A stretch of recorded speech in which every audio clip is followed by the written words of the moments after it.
Baik, kita lanjut.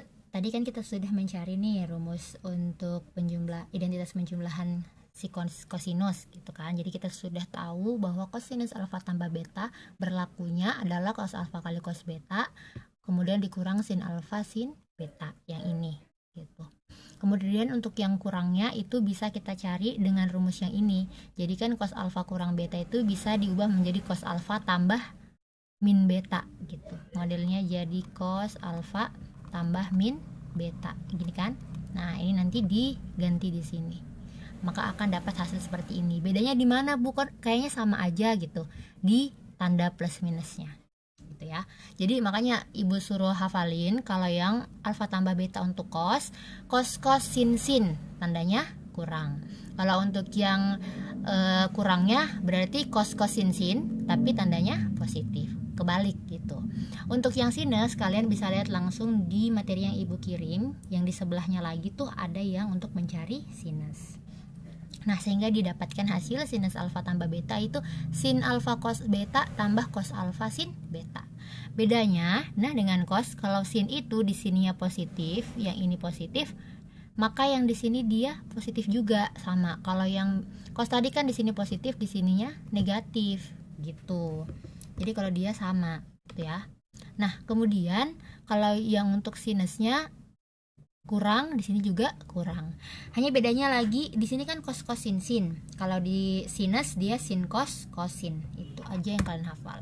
Untuk tangan dia di atas dijumlah. Jadi kalau misalkan tangan alfa tambah beta, maka di atas tangan alfa ditambah tangan beta, kemudian dibagi dengan 1 dikurang tangan alfa kali tangan beta. Jadi kalau di atas plus, di bawahnya minus. Untuk yang minus, di atasnya yang minus, di bawahnya yang plus gitu. Oke, kita masuk di contoh deh. Dari tadi bahasnya minus plus gitu. Kita lihat di contoh ya, penggunaannya gitu. Biasanya kalau contoh lebih ngerti. Nah, kita masuk di yang pertama nih, yang sin 75. Jadi kita cari tahu dulu sin 75 itu untuk di identitas deh. Trigonometri yang sudut istimewa gitu. Jadi kita pakai bantuan tetap sudut istimewa seperti pertemuan yang lalu yang tentang persamaan. Nah, sin 75 itu bisa dirubah menjadi sinus 30 ditambah 30 derajat ditambah 45 derajat, ya kan? Hasilnya sama 75. Nah, sudah kita dapat ini, maka kita masukkanlah di rumusnya sin plus. Apa tadi rumusnya? Jadi kalau sin plus, Ibu kan ingatnya cuma yang sin, kemudian cos sin gitu. Sin cos sin. Positif, kalau sin mengikut berarti positif. Ini dikasih masuk deh nih. Berarti ini 30 derajat, 45 derajat, 30 derajat, 45 derajat. Gitu. Sama kan dengan yang ini, yang positif, yang di atas, yang ini sama. Jadi sin cos sin. Kemudian kita ini gantilah nilainya gitu. Sin 30 1/2, cos 45 1/2 akar 2. Kemudian cos 30 1/2 akar 3. Kemudian sin 45 1/2 akar 2 gitu.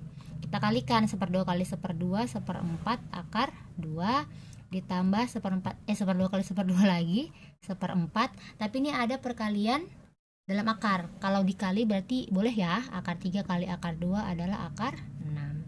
Kemudian ini jangan dipaksakan nih bagaimana cara menjumlahkannya. Jadi sisa disederhanakan saja bentuknya. 1/4-nya dikeluarkan, kemudian dalam kurung akar 2 ditambah akar 6. Gitu. Dapat deh jawabannya. Ada yang salah ya? Enggak ya? Aman. Sip. Kemudian kita lanjut di cos. Kalau cos, ingat rumus cos itu adalah cos sin gitu. Jadi boleh tulis dulu cos sin. Nah, diganti dulu ya. Cos berapa nih yang dapatnya? 105 derajat. Jadi pakai bantuan di sudut istimewa.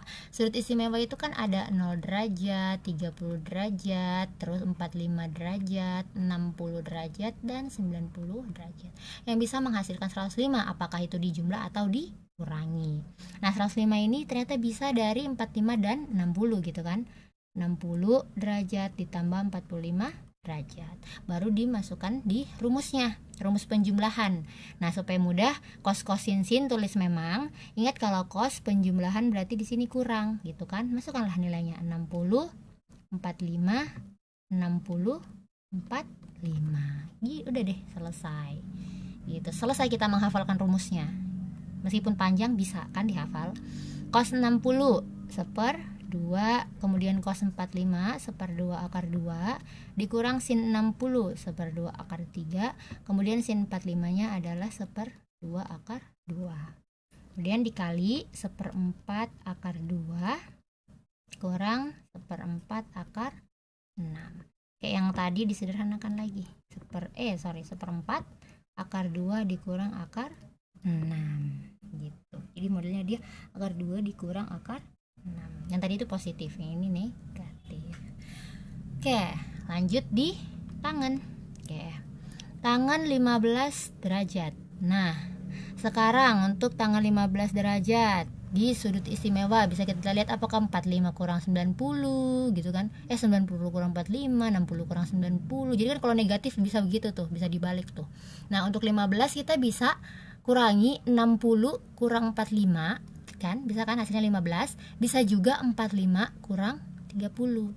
Karena contoh di buku sudah pakai 45 kurang 30 gitu ya, kita pakai yang 60 kurang 45 deh. Apakah jawabannya sama? Tuh ya. Jadi 60 kurang 45 derajat. Jawaban di buku itu pakai 45 kurang 30, hasilnya adalah 2 kurang akar 3. Tuh, kita save dulu ya. Apakah jawabannya itu sama? Kalau menggunakan 45 kurang 30 dan 60 kurang 45. Tangan kurang. Tangan tulis aja dulu, bentuknya pasti tangan apa dikurang tangan apa per 1. Jadi ini bentuknya 1 dikurang tangan kali tangan. Karena di atasnya negatif, berarti yang di bawah positif. Masukkanlah nilainya. Tangan 60 kurang tangan 45, kemudian 1 ditambah ya, ditambah tangan 60, tangan 45. Oke. Nah, tangan 60 itu berapa? Tangan 60 adalah akar 3, kemudian dikurang dengan tangan 45. 1, kemudian per 1 ditambah tangan 60 akar 3 dikali 1. Nah, sudah itu kita sederhanakan lagi bentuknya menjadi akar 3 dikurang 1 diper 1 tambah akar 3 gitu ya. Akar 3 kali 1 kan akar 3 gitu. Nah, disinilah kita harus, jadi ini belum selesai gitu, karena masih bisa gitu ya. Dioperasikan dengan cara dirasionalkan penyebut. Nah, karena ini 1 tambah rasionalkan penyebut berarti cek penyebut 1 tambah akar 3. Cari sekawannya. Sekawannya adalah 1 kurang akar 3. 1 kurang akar 3. Jadi bentuknya sama, hanya tandanya yang berbeda gitu ya. Kalau untuk cari sekawan, kemudian dikali. Jadi kita kali ujung dengan ujung, tengah dengan, jadi ujung dulu terus ujung tengah gitu ya. Jadi akar 3 kali 1 akar 3, akar 3 kali akar 3 berarti kurang 3, kemudian minus 1 kali 1 minus 1, minus 1 kali akar 3 plus akar 3. Gitu caranya. Jangan satu ujung-ujung, jangan. Nah, untuk yang di bawah boleh. Nah, jadi untuk yang di bawah karena bentuknya sama, hanya tandanya saja yang berbeda, maka boleh menggunakan cara ujung depan kali depan 1, kemudian plus kali minus kan minus, akar 3 kali akar 3 ujung adalah 3 gitu. Jadi hanya berlaku untuk yang sama modelnya, hanya tandanya beda. Oke, sekarang kita punya akar 3 berarti jadi 2 akar 3, kemudian min 3 min 1 min 4. Nah, kemudian yang di bawah 1 kurang 3 adalah min 2. Jadi bagi 2 ke dua-duanya. 2 akar 3 bagi min 2 adalah min 1 kan, min akar 3. Terus min 4 bagi min 2 adalah plus 2. Jadi ini kalau dibalik boleh bentuknya jadi 2 kurang akar 3. Sama aja jawabannya. Ya kan? Gitu. Jadi inilah contohnya untuk sinus, kosinus tangen selisih 2 sudut. Jangan lupa dihafalkan untuk rumusnya ini, kosinus, sinus, dan tangen ya.